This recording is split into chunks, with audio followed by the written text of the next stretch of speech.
start. So a very warm welcome to all of the attendees. Welcome, Jason Garbis. The session will be recorded. So first of all, the little advice here. Our guest today is a true expert on zero trust, Jason Garbis, and I'll just hand over to you for a little introduction. Please introduce yourself. Great. Thank you, Lars. And thanks everyone for joining. I'm looking forward to this discussion. We're going to spend this session talking about zero trust in many dimensions. And I think that there's so much to talk about that it'll be good and wide ranging. So as Lars mentioned, my name is Jason Garbis. So I'm Chief Product Officer at Appgate. I also am in a volunteer role, co-chair of the Zero Trust Working Group at the Cloud Security Alliance. I've been in that role for a number of years, and in that role, I have the opportunity to, work with a large number of enterprises and other participants in the security industry around helping define best practices and write about how organizations can and should adopt zero trust for maximum effectiveness and for delivering business value, which is really what we're here to talk about. I've also authored 2 books on zero trust. The first one is called Zero Trust Security, an Enterprise Guide. And the second one, which is a more focused volume, is called Getting Started with Zero Trust. So spent a lot of time thinking about and talking about this, and I think we got a lot to talk about, Lars. So let's kick it off. And the main focus today is zero trust and privacy, because we have a lot of folks from Europe here. And the privacy aspect is especially important for the European market. We received from the previous CISO talks the feedback that it's great to have a discussion about specific topics, but some of the folks also had the request to dive deeper into our solutions, and this is why the first time today we are doing a second event. Exactly 1 week ahead, diving deeper into Appgate, and the QR code on the top leads you to the registration page for the second event next week. And I would be happy if many of you today I will also see next week. The second QR code at the bottom is our last CISO talk in December about third-party cyber risk, and also the QR code to the registration page here. We have the Q&A section of Zoom open, so I'm really encouraging you, if you do have any questions, please type them in there. We will discuss all of the questions you have directly in the session with Jason, and hopefully we'll be able to answer all of the questions you might have during the session. Okay, since we don't know the previous experience the attendees have on zero trust, let's start with a very basic question. Jason, maybe you can just define in a couple of sentences what actually is zero trust, what are the ideas, what are the approaches, just to have everyone on the same page. Sure thing, Lars. So zero trust is a security strategy and a security philosophy. So it's really a mindset that says, okay, I want to change the way that we're approaching security and overcome many of the weaknesses associated with traditional security architectures. And I think no one will argue that our traditional security architectures are working very well with the sheer volume and depth of breaches and outages and ransomware that we see in the industry. So what zero trust says is we need to overcome those weaknesses. We need to change the way that we're approaching this, both from an architectural perspective as well as from a philosophical perspective. Zero trust is founded on some core principles of number one, moving away from any implicit trust. So just because a device or a user is on our corporate network doesn't mean that those packets should be trusted. There should be no implicit privileges that are granted to that device. All access, whether a user is remote or whether they happen to be in the corporate office today, all access is going to be default deny until and unless the user is positively and appropriately, strongly authenticated, and that the zero trust system utilizes what we call contextual access policies to make a policy decision in real time. So what we mean by that is we look at not just the identity of the user and how they've authenticated, we look at the identity context of what groups they're in the identity platform, what other attributes do we get about them from the identity system. And the zero trust policy model also pulls together attributes about the device and the overall environment to understand what device is this user coming from, what's the security posture of that device, what's going on in our environment, what activities or perhaps anomalous behavior is the user doing, and what are they trying to access. So all of those things are part of the policy model that the zero trust platform then utilizes, and it utilizes it and to make these policy decisions not just once at the time of authentication, but on an ongoing basis as the user continues throughout their session. And the biggest thing about zero trust is that it breaks down the traditional barriers that we had, or the gaps that we've had between the networking layer and the identity layer. And we now have in a zero trust architecture the ability to enforce at the network layer policies that are aware of identity. So no longer do we have our networking team that is constrained to configuring firewall rules that say this source IP address, is allowed or not allowed to access this target IP address or network, because that's not a very meaningful way of describing a rule. What we have is the ability to define a policy that says anyone in the finance team, based on our directory system, is allowed to access resources that are tagged or part of the finance group, And those get enforced down at the firewall level so that the network does the enforcement, but it does it with this identity context. So I'll pause right there. Comments or questions, Lars, on that definition? Not yet, not from my side, and not from the attendees yet. So, but but identity, I mean, that's the core thing about also on privacy. So yeah, I'm really looking forward to discussion to discuss the challenges on privacy with zero trust. But let's start with the experiences from the US. The US is as in many cases a couple of years ahead from the European market in terms of zero trust. And one reason for that, I read as a preparation for the CISO talk, there is an executive order from the US president that mandating all the federal governments a transition to a zero trust architecture. Jason, can you share some insights, some experience from the US market about how the approaches get implemented, what the challenges are, what the status is in the US? So is the US completely zero trust, or are they also struggling? What are the insights on the US market? So yes, definitely. So excuse me. So as you mentioned, Lars, the US government, so the federal government, has a mandate for all US agencies or all US non-defense agencies to adopt zero trust. And that's based on President Biden's executive order from about 2.5 years ago. And that was a big day or big milestone for the industry, because obviously it's a mandate. So these federal agencies now have, at this point, just 12 months left before they have to follow that architecture.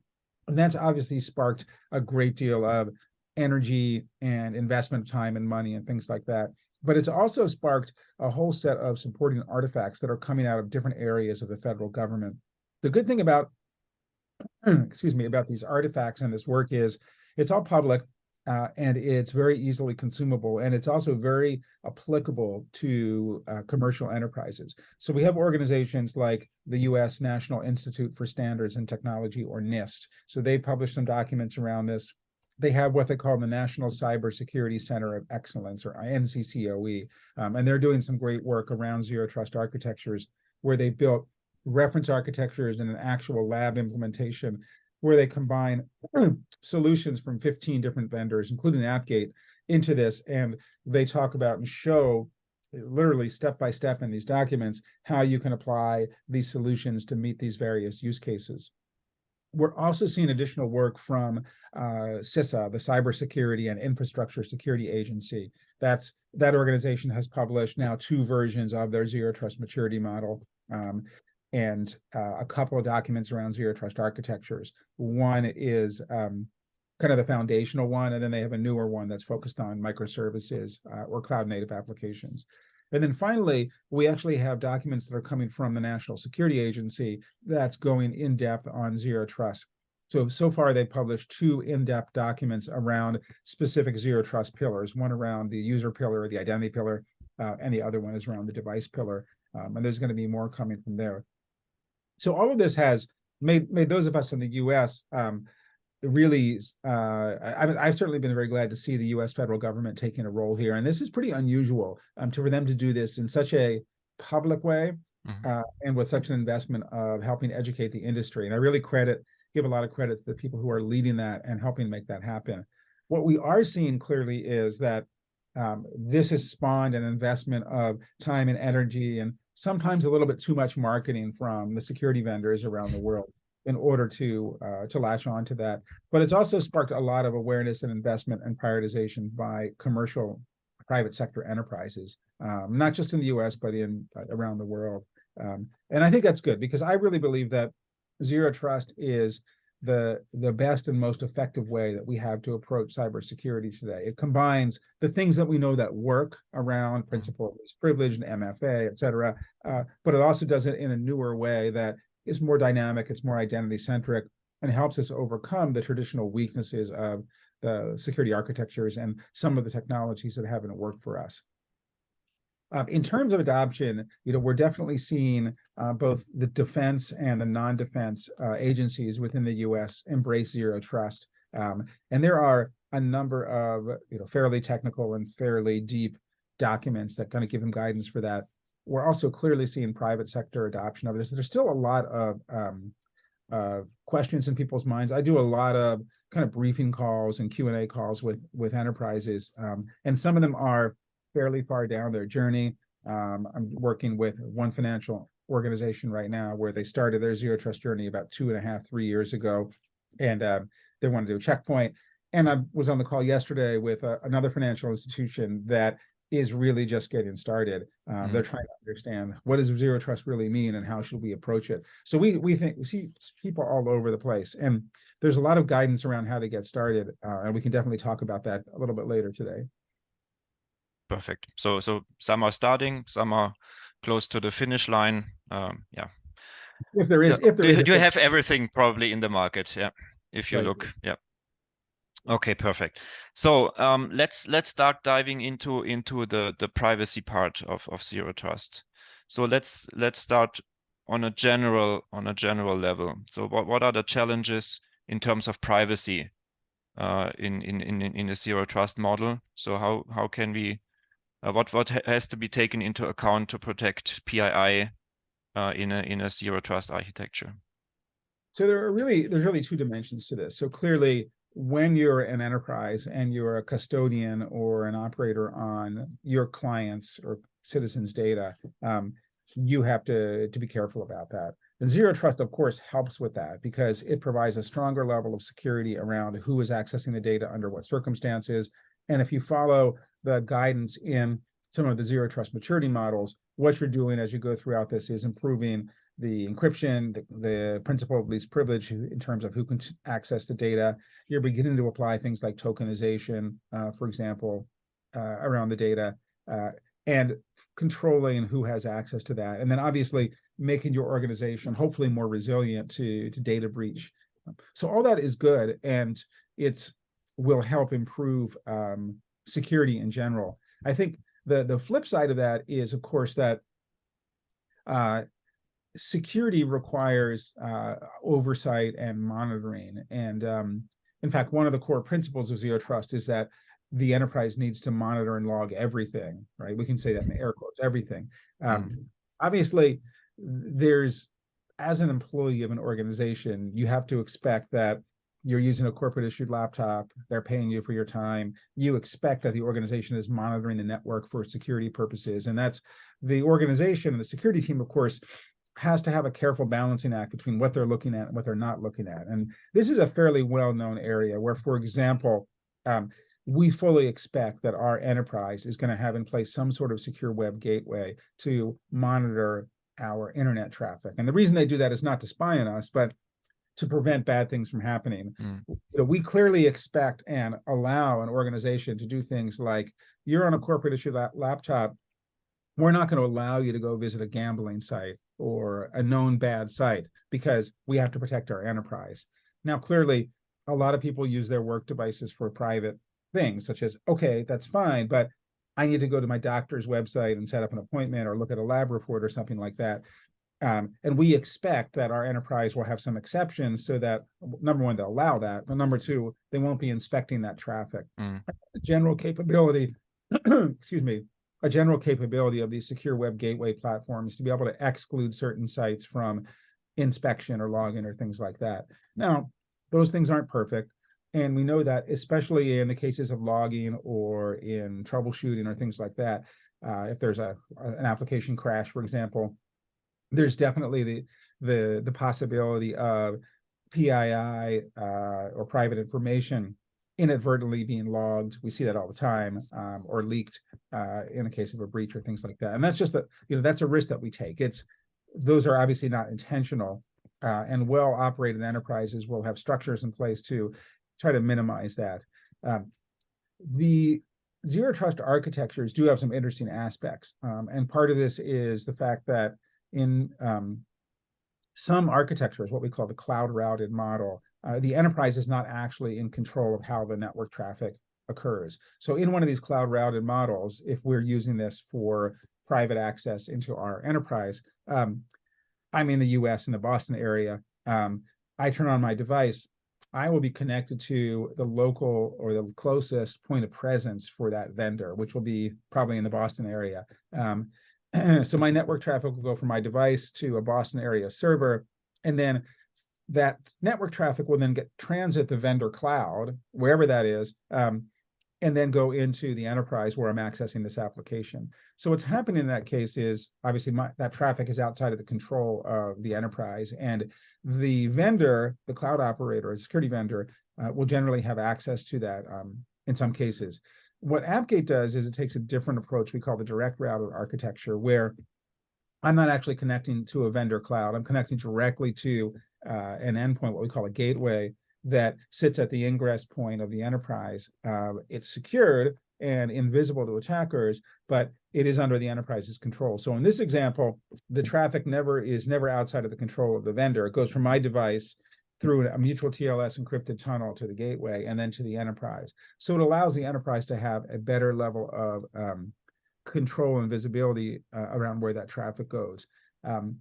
It's also helpful for situations where you want to retain data residency. So if you're in Europe, for example, you can ensure with this direct routed architecture that AppGate supports that the traffic never leaves the European region, and that's not something that you can guarantee for the cloud routed model. So that's kind of one aspect of the privacy of from a zero trust perspective. So basically, yeah, yeah, reducing the number of entities or people or systems that have access to the data is probably the best approach to protect the data. Yeah, you can always have some nice contracts or some encryption stuff, but if the vendor doesn't even have access to the data at all, that's probably the best approach. That's right. That's right. And then there's one more dimension to that, which is the contextual policies. And obviously one part of that is the geolocation of the device or the user. So if we're a European company and I happen to be here in the United States, you could have a policy that says, you know what, we're not going to allow users in the United States to actually access this data because we need to retain it in Europe, even though maybe they're on a corporate managed device. So that's one way of ensuring that you meet compliance guidelines. It's a fairly strict policy, but that might be appropriate for your organization. It also helps with credential compromise, where if my credentials are stolen and maybe we don't have MFA, or maybe the MFA is bypassed for some reason, maybe there's a token that's stolen, you still get the geolocation attributes that can be an additional control around preventing access to that data from locations you don't want. Yeah, perfect. So we already have the first question from Bilal. I hope I pronounce it correctly. How can the adoption of zero trust prevent or reduce the impact of a ransomware attack? Yeah, ransomware is something that is probably all of the attendees worried about. So how can zero trust help in this area? Right. Okay. Thanks for asking the question, Bilal. So the idea behind ransomware attacks is countered by the notion of the principle of least privilege and reducing the blast radius within a zero trust environment. So the idea behind this is, let's say I happen to be in the office and I visited a bad website, or I clicked on a phishing link and I have malware on my device. So I go into the office, and typically what the malware will do is it'll recognize that it's on a corporate network just based on the IP address range that's assigned to it. And it will start to perform some network reconnaissance and recognize, okay, there's this whole big /16 subnet, and it starts discovering what's on the network. So in a zero trust environment, well, in a traditional environment, that malware will have free reign across the network. It'll be able to discover, oh, fantastic, here's 200 servers, here's the Active Directory server, et cetera, and begin to diagnose what's on the network, and then potentially even start to exploit vulnerabilities and spread itself across the network. In a zero trust environment, because we operate under the principle of least privilege, that device will only be able to access the small number of services that I legitimately need as a user to satisfy my job. So rather than getting access to the whole /16 subnet with thousands of servers or hundreds of servers, I'll only have access to 5 or 10 servers. So number one, that immediately makes it much more difficult for the malware in this case to spread on the network.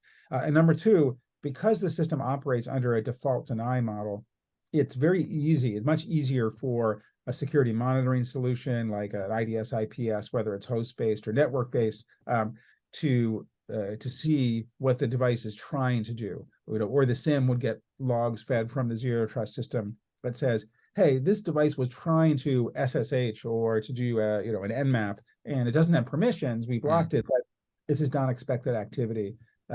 So those types of things are much, much easier to detect. They're very clearly identified and tied to the specific device and the specific identity. And this is something that traditional architectures really often struggle with. In a SIM gets huge amounts of log data, and in many cases it's very hard to either associate an IP address with a device or an identity, or to disambiguate when you've got shared IP addresses and things get translated or natted to that. So the zero trust system very, very clearly indicates that this traffic is coming from Jason's device. So we know who the user is, and that allows us to take very rapid action in terms of quarantining the device, dispatching someone to clean it up, et cetera. So zero trust is about preventing network reconnaissance and being able to easily detect a ransomware or malicious activity. If I get ransomware in my device, okay, my device is going to be ransomed.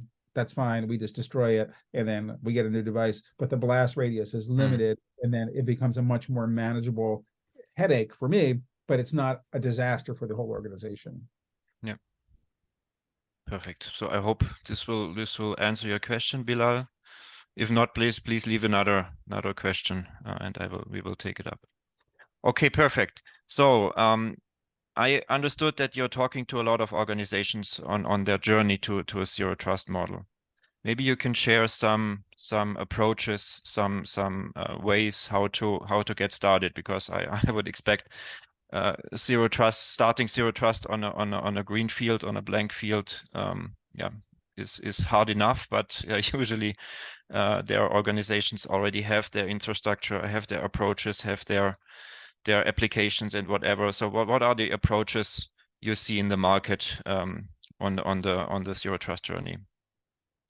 So clearly, every enterprise has an IT and a security infrastructure. So we typically don't have the luxury of starting from scratch. Now, there are some exceptions to that, and I'll talk about that when we talk about some of the use cases. But in general, when organizations are just getting started with zero trust, I strongly recommend for them to take an incremental approach, find the right initial projects that are going to be very focused. one or two systems, a smaller group of users, maybe 25 or 100 users, in order for you as an organization to learn about applying this approach in your environment. If you're bringing in new tools like AppGate SDP, learning about how that works, how you operate it, and the right way to set up the policies and the network entitlements and assign them to users that works for your environment and your systems. There's definitely a learning curve about applying these things in your environment, and doing it incrementally lets you learn, but also lets you, in a very focused way, deliver value to the end users and to the business. In general, there are two approaches that we've seen organizations take to zero trust. There's a top-down approach and a bottom-up approach. The top-down approach is one where the organization at a strategic level, from leadership, either IT leadership or security leadership, or even higher up, says, we're going to go down the zero trust approach because we need to, we have a security incident, or we're believers in doing this because it adds value to the business. And those situations are fantastic because you've got the backing of executives, and hopefully you have the support of folks across the business. In the cases where you're doing a bottom up, where you don't have strategic backing, then what you need to do is find the right initial project or projects and build some momentum one step at a time. And really, honestly, even though we talk about these as being different things, they have a lot of things in common. And the most important thing in my mind is finding the right areas where you as a security organization can add value and deliver business value. Your organization exists not to be secure, but your organization exists to perform whatever its mission is, manufacturing food or providing financial services, operating a hospital, et cetera. There are always going to be areas where the business is struggling to work efficiently. Maybe it's due to security technology, maybe it's due to something else entirely, but I'm a big fan of encouraging security teams to talk to their peers in the industry, find out areas of either friction or struggle, or areas where maybe the business is investing, maybe there's a new initiative, and look and see how the zero trust approach can deliver business value there quickly. So imagine, for example, if you have an authentication system and the users really dislike it. Maybe it's clunky, there's a lot of friction, maybe they have to authenticate too frequently, whatever it is. And you can go to them and say, hey, we're going to replace this with this new modern system. You can use your fingerprint. You only have to do it once a day. You only get asked for step-up authentication once every 8 hours, something like that. They'll immediately be enthusiastic and become a supporter of your initiative. And that's important both in the top-down and the bottom-up approach, because even if the CEO of the company says, we're going zero trust, it's ultimately come down to people prioritizing this work, engaging with you, making changes to their infrastructure and the tools they use and their processes, and doing so enthusiastically. I mean, we've also been a part of organizations where there's pushback or resistance against change, maybe for good reason or maybe for bad reason. When that happens, it's very hard to get things done. On the other hand, when you view security as a business enabler and zero trust as the mechanism for doing that, it becomes much, much easier to actually move forward with things. So let's dive into some use cases. You already mentioned some of them. What are the typical use cases? What is the typical areas where the zero trust approach is implemented first or ever? Yeah, there's generally 5 use cases that I talk about as most common ways for organizations to get started. So they are VPN replacement, privilege administrator or privilege user access, DevOps, cloud migration, and business process driven access. So we can talk about those kind of one at a time. VPN replacement is a very common initial use case for zero trust because, first of all, no one loves their VPN from a user experience perspective. And second of all, VPNs are typically have a lot of weaknesses from a security perspective. I mean, literally, they're sitting there on the internet advertising themselves to every malicious actor on the planet, saying, "Hey, I'm a VPN from vendor XYZ, version ABC. Please exploit me because I've got known vulnerabilities I haven't patched." And we see this practically every month, there's a fairly substantial news report on either a 0-day or just malicious actors being able to take advantage of default credentials or known unpatched vulnerabilities, et cetera. So VPN replacement is often a good thing to do. The one other aspect of VPN replacement is that, especially with the AppGate architecture, is it allows organizations to potentially save a lot of money on wide area networking costs. We've seen organizations that are spending a lot on things like MPLS to tie together these distributed data centers. And what the direct routed architecture that AppGate SDP provides is it lets organizations take that user traffic and connect across the internet through a secure tunnel, a secure MTLS tunnel, and significantly reduce the amount of traffic that has to backhaul and transit this MPLS inside the enterprise. So that's oftentimes a very significant cost savings that can come out of VPN replacement. That may not even be the intention of the Zero Trust project, but it can be a very significant side benefit to that. Cloud migration is another very common scenario or use case for Zero Trust. And the reason for that is that when organizations are moving things up into the cloud, and oftentimes the cloud environment is brand new for the organization. So it's a little piece of greenfield, this big brownfield environment. And it's an opportunity for the organization to say, oh, we do all these things this way on premises. We have a NAC, we have this type of IDS, IPS, we have this type of network and DNS, et cetera, et cetera. And rather than saying, okay, we're going to take this cloud environment and use a wide area network connection to glue it onto our enterprise, it's a way of saying, you know what, we're going to keep this thing isolated. We'll get access through the Zero Trust mechanism, but we're not going to tie it to the existing legacy type of technologies and security tools. So there's an advantage to that because you can start to take advantage of some of the newer either cloud native or more modern approaches to that and overcome some of the traditional approaches that might be holding you back. So that's one common aspect of the cloud migration. Privileged user access is another, and what's nice about that is, number one, it tends to be higher risk. So there's some good, excuse me, there's some positive security hygiene or security improvements that can come out of that. And it also typically helps address either compliance reporting requirements, or maybe you have an audit finding around privileged user access. Excuse me. DevOps is another scenario where, as organizations embrace DevOps, the security infrastructure needs to be able to connect to and be driven by the whole automated tooling. And AppGate SDP is really good at that because it's fully API based. So everything that you can do in AppGate SDP from an admin UI perspective is also supported by the API.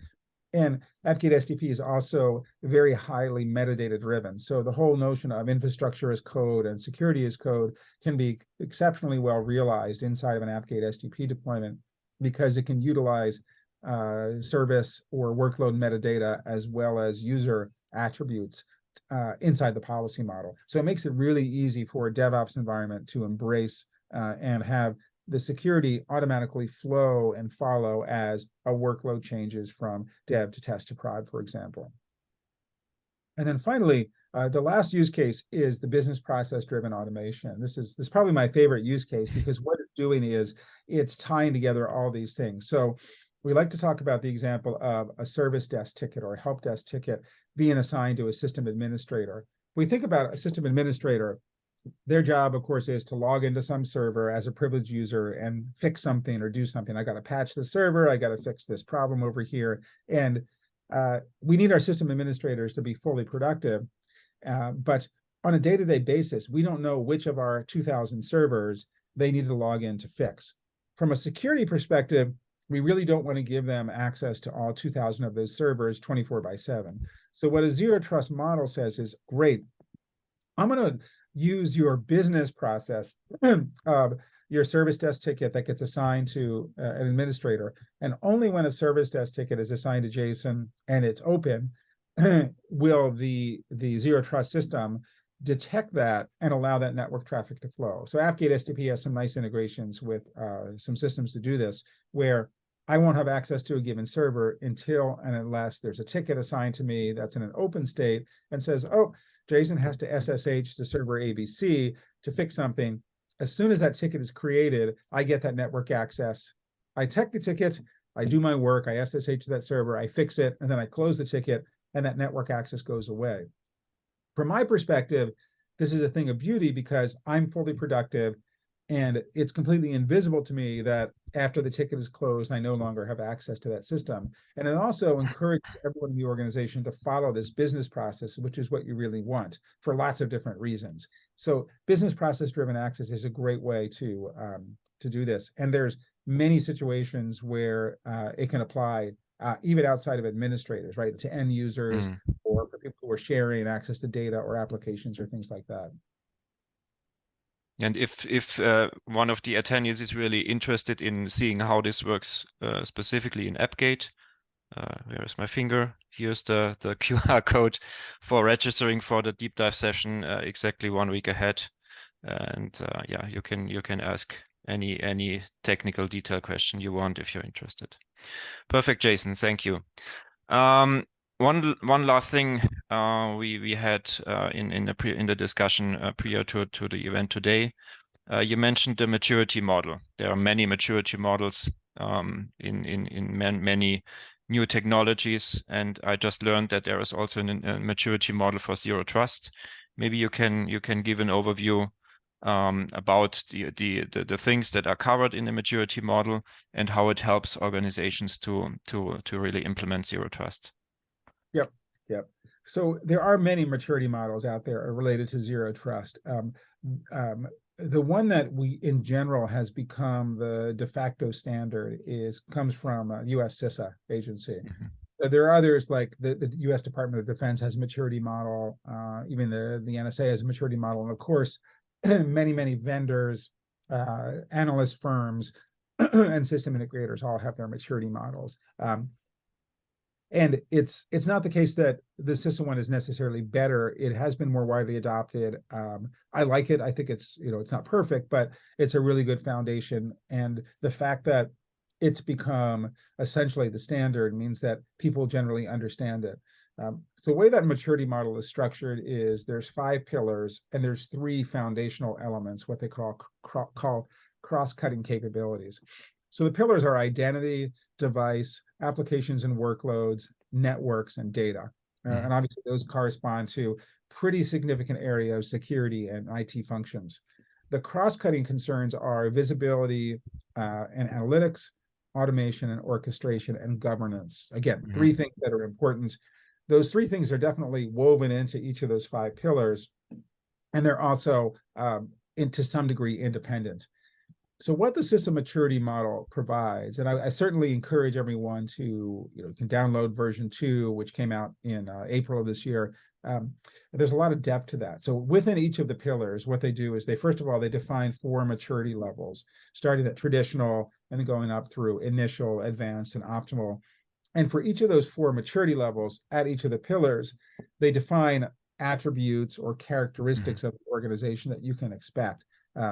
And they further break down within each of those pillars various functions. So within the identity pillar, I happen to have this printout here because I reference it all the time. They have functions of authentication, identity stores, risk assessments, and access management. And then they have, for the 3 cross-cutting areas, visibility, analytics, automation, orchestration, and governance, they have attributes for each of those. So then what they do is for each of those 4 layers across those attributes, they describe this is what your organization should look like at that. So there's a lot of detail to that. And I think I encourage people to use that and perform a self-assessment. I also caution people not to take too much time doing that.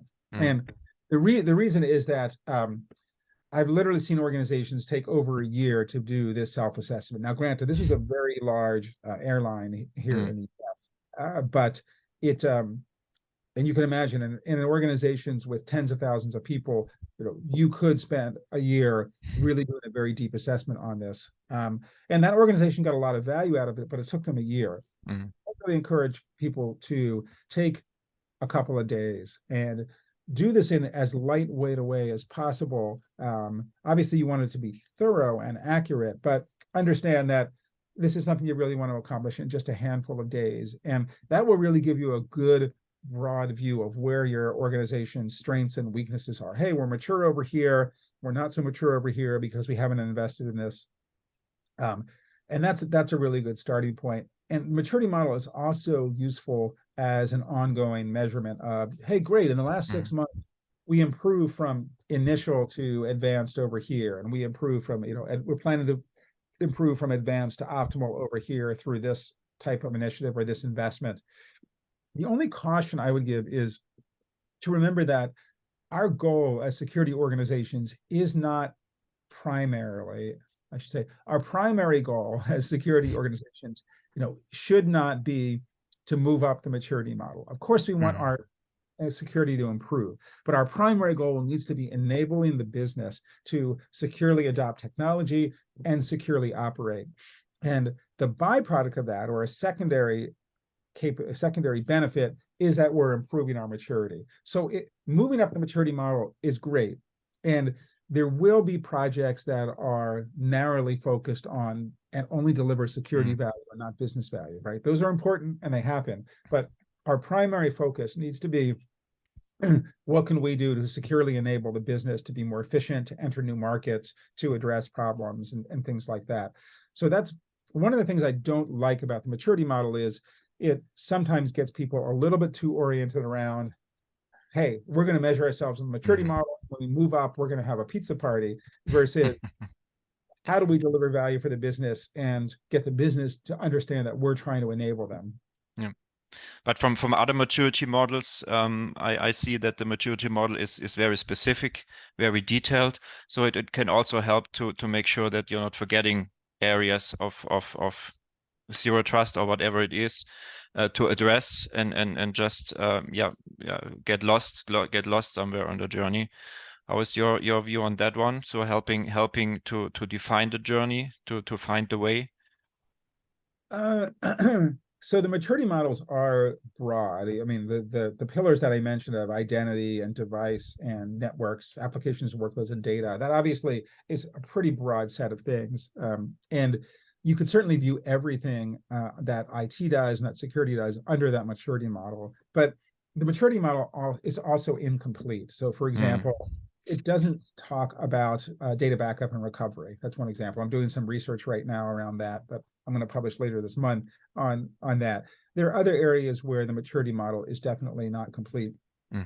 It's also, there are other well understood areas of security, especially around compliance, things like, from the US perspective, compliance, things like the cybersecurity framework or NIST 853. And there's a lot of work going on around trying to map some of those controls, these very detailed, excuse me, very detailed sets of controls to zero trust principles. So if that's important to your organization, I mean, that's definitely a lot of work, but the good news is that there are organizations that are trying to do that mapping for you. So I think the upshot of that is that just because something's not in the maturity model doesn't mean that it's not important. Obviously, your organization, you have the capability to extend the maturity model or even to change it. For example, CISO might say, at the optimal level for this function, your organization needs to look like this. And you might say, you know what, for us, that doesn't make sense. We need, our target at the optimal level looks a little bit different. That's the nice thing about this, is that this isn't coming down as law, it's a set of recommendations and guidelines. Yeah, so it seems to be different. I have definitely, after the call, I have to have a deeper look at this particular maturity model. Seems to be a little bit different than the ones I've come across before. Okay, so I don't see any additional questions from the audience, and we basically covered the very important questions we prepared for the event today. So thank you, Jason, for your time, for being with us. Thank you for all of the attendees for joining us today. If you have any additional questions, if you want to learn more about AppGate, about zero trust, just reach out to Andy or to myself. And please don't forget to register. Where is it? Register for the deep dive session next week. And as with all of our CISO talks before, we will send the link to the recording probably later today or tomorrow to all of the attendees and all the everyone who registered but was not able to join us today. And yeah, I'm really looking forward to seeing you all, hopefully for the next CISO talk in December, covering third-party cyber risk. Okay, thank you to everyone, and have a great morning, day, evening, afternoon, whatever, wherever you're joining us. And see you soon. Bye-bye. Thank you.